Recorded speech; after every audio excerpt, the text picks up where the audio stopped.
तो चलिए शुरू करते हैं। सबसे पहले इसके बारे में थोड़ा सा डिटेल जानेंगे कि किसने व्हीटस्टोन सेतु को बनाया और क्यों बनाया।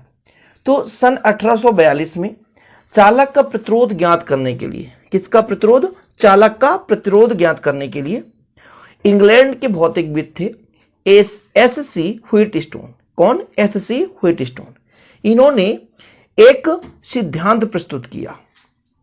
और जानते हैं आप लोग, यदि वैज्ञानिक के नाम पर या भौतिकविद के नाम पर किसी भी व्यक्ति ने यदि किसी सिद्धांत को प्रस्तुत किया तो उस सिद्धांत का नाम हम उन्हीं के आधार पर देते हैं, यानी उनका जो नाम हो गया उन्हीं के नाम के आधार पर सिद्धांत दे दिया जाता है।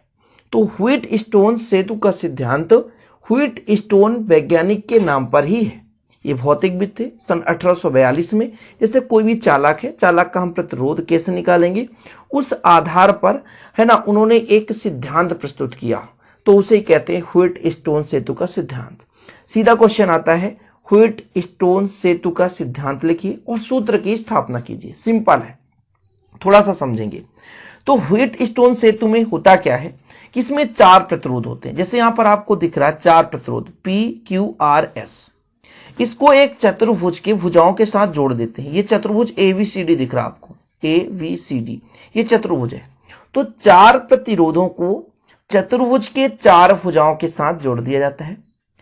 और स्टूडेंट, इसके एक विकर्ण, जैसे AC है, इसके एक विकर्ण में एक सेल और दूसरे विकर्ण में स्टूडेंट एक क्या जोड़ा जाता है? धारामापी। अब आप कहोगे सर ये तो विकर्ण AC दिख नहीं रहा, इसके बीच में होना चाहिए। तो डियर A और C का कनेक्शन कर दिए ना, चालक तार कहीं भी वो विकर्ण ही कहलाएगा। समझ गए आप बात? अब यहां पर प्यारे भाइयों, यहां पर यदि एक और लाइन खींच दो तो आपको कहेंगे फिर सर AC जो है BD से टकरा रहा है। तो यहां पर आपको ये चीज समझना है कि यहां पर एक विकर्ण AC है जिसमें E यानी सेल जुड़ा हुआ है। आपको थोड़ा सा डायग्राम में समझना, सेल। और स्टूडेंट एक विकर्ण आपका कौन सा है? BD है। एक विकर्ण आपका कौन सा है? BD है, जिसमें एक धारामापी जुड़ा हुआ है। इतना क्लियर है। और यही सिद्धांत है कि 4 प्रतिरोध आपका PQRS चतुर्भुज के 4 भुजाओं के साथ संलग्न है। उसमें एक विकर्ण के साथ एक सेल है ना, और स्टूडेंट जिससे हम धारा प्रवाहित करते हैं, और दूसरे विकर्ण के साथ एक धारामापी। इस प्रकार संतुलित अवस्था में करते हैं कि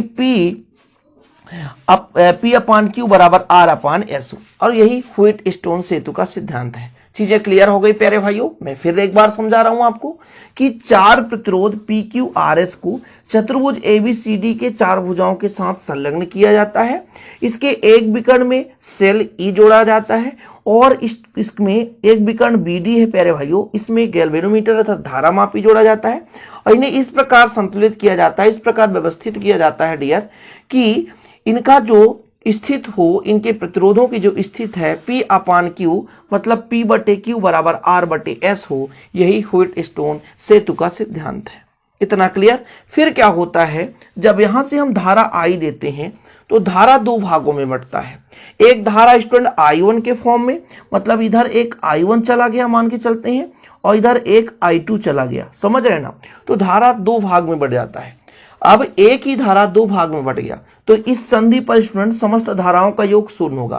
किरचॉफ का प्रथम नियम आपने पढ़ा है कि किसी भी संधि पर मिलने वाले समस्त धाराओं का योग क्या होता है? 0 होता है।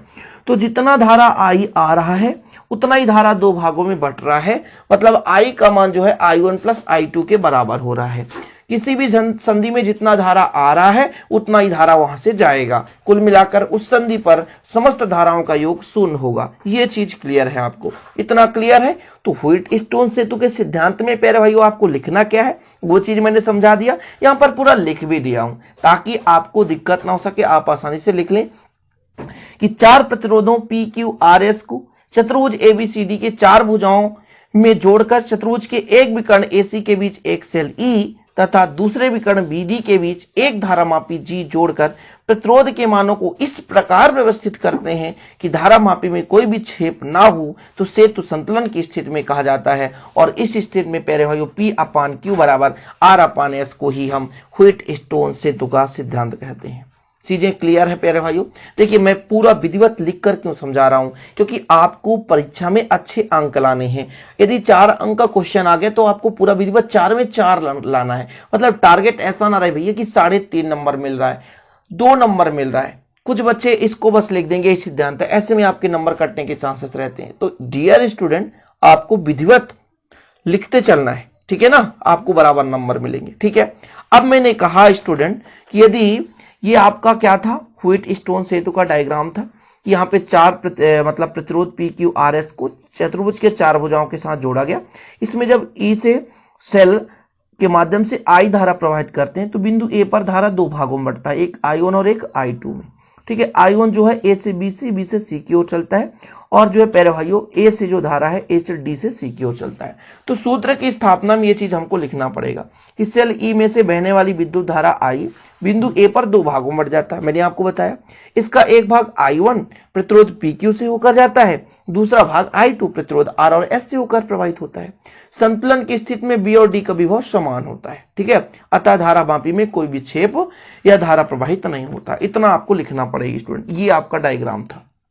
फिर से मैं समझा रहा हूं, मैं क्या समझा रहा हूं कि प्यारे भाइयों, जैसे ही अपन सेल ई के माध्यम से धारा प्रवाहित करते हैं आई, तो ये जब आई ए पर पहुंचता है तो ये 2 भागों में बढ़ता है, एक I1 के भाग में एक I2 के भाग में। ठीक है ना, एक I में एक I2 में। I1 जो है पी क्यू से होकर धारा प्रवाहित हो रहा है और I2 जो धारा है आर और एस से होकर जाता है। ठीक है, और प्यारे भाइयों इस स्थिति में बी और डी जो है समान विभव पर होते हैं, इसलिए यहां पर जो धारा का मान हो जाता है वो 0 हो जाता है। मतलब धारा मापी से कोई धारा प्रवाहित नहीं होता। सिंपल है। अब सिंपल प्यारे भाइयों आपको क्या करना है, किरचॉफ का नियम लगाना। सिंपल, कौन सा नियम? किरचॉफ का नियम। और किरचॉफ का नियम आपने पढ़ा है कि किसी भी संधि पर मिलने वाली समस्त धाराओं का योग 0 होता है। और एक चीज और पढ़ा है आपने कि यदि कोई बंद लूप हो तो बंद लूप में जो टोटल विद्युत वाहक बल होगा उसमें प्रवाहित धारा और प्रतिरोध के गुणनफल के योग के बराबर होता है। तो अब इसके आगे स्टूडेंट सबसे पहले हम एक बंद लूप लेंगे।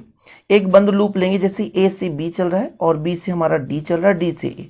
तो किरचॉफ के द्वितीय नियमानुसार, तो हम सीधे यहां पर द्वितीय प्रथम नियम नहीं लिखेंगे, सीधे लिखेंगे किरचॉफ के नियमानुसार। तो आपको लिखना है किरचॉफ, बहुत सिंपल है, किरचॉफ के नियमानुसार।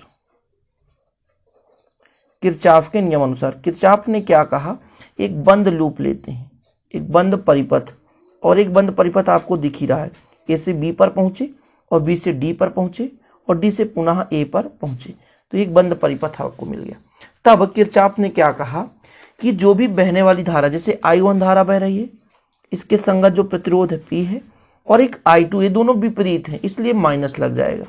जो I2 धारा है उसके संगत प्रतिरोध R है, और इस पर जो विद्युत वाहक बल का जो मान है वो 0 होगा। ठीक है, अब इसको यदि पक्षांतर कर दें तो I1 बराबर I2R, I2R, और इसको दे दें समीकरण 1, इसको दे दें समीकरण 1। ओके स्टूडेंट, इतना क्लियर है। अब दूसरा बंद परिपथ लेंगे, एक और बंद परिपथ लेते हैं, एक और बंद परिपथ। कौन सा स्टूडेंट? बी से शुरू करें तो बी से आपका सी चलेगा, सी से डी और डी से बी, यानी बी सी डी वी में। इसमें भी 2 धाराएं हैं। एक धारा आपका है I1, ये I1 यहाँ पे तो I1 ही है, और यहाँ पर क्या है I2 है। ओके, यहाँ पर I2 है। तो स्टूडेंट आपका हो जाएगा Q के साथ I1 है, तो I1 Q, ये किरचॉफ का द्वितीय नियम है। और प्यारे भाइयों एक दूसरे के अपोजिट है, एक ही डायरेक्शन में नहीं जा रही है, इधर आ रहा है इधर जा रहा है, तो यहाँ पे हो जाएगा माइनस I2 है S के साथ, और विद्युत वाहक बल यहाँ पर 0 है, विद्युत वाहक बल यहाँ पर 0 है। ओके, इसको यदि पक्षांतर कर दें तो I1 Q बराबर I2 S, समीकरण इसको 2 दे दें, समीकरण 1 में 2 का भाग दे दो, या समीकरण यहां पर हम लिख सकते हैं समीकरण 1 में समीकरण 2 का भाग देने पर, समीकरण 1 में समीकरण 2 का भाग देने पर तो कितना हो जाएगा स्टूडेंट? यहां पर आपका I1P है, ठीक है, I1P है। ठीक है, सॉरी स्टूडेंट, कभी कभी लिखने में थोड़ा सा मिस हो जाता है, तो आप लोग इसको थोड़ा मैनेज करेंगे। इतना तो आप समझ रहे हैं, यहाँ I1P है तो यहाँ भी I1P होगा। ओके, तो अपना समीकरण 1 का लेफ्ट हैंड साइड I1P था, समीकरण 2 का लेफ्ट हैंड साइड I1Q है था, तो ये अपन ने भाग दे दिया। इसके बाद यहां पर बात करें तो I2R बटे I2S हो जाएगा स्टूडेंट। ठीक है, I2S हो जाएगा, I2 से I2 कट गया और I1 से I1 कट गया। यही आपका P/Q बराबर R/S है स्टूडेंट। यही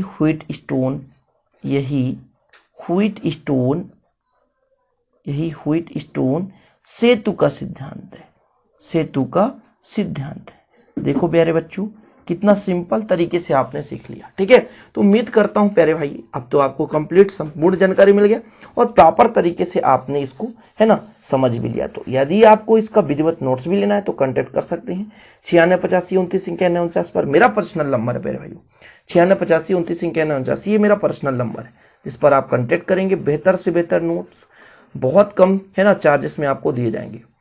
तो ये आपका पूरा कंप्लीट हो गया और स्क्रीनशॉट आप ले सकते हैं। तो चलिए प्यारे, मिलते हैं फिर अगली वीडियो के साथ, तब तक के लिए जय हिंद, वंदे मातरम। प्लीज लाइक करना ना भूलें।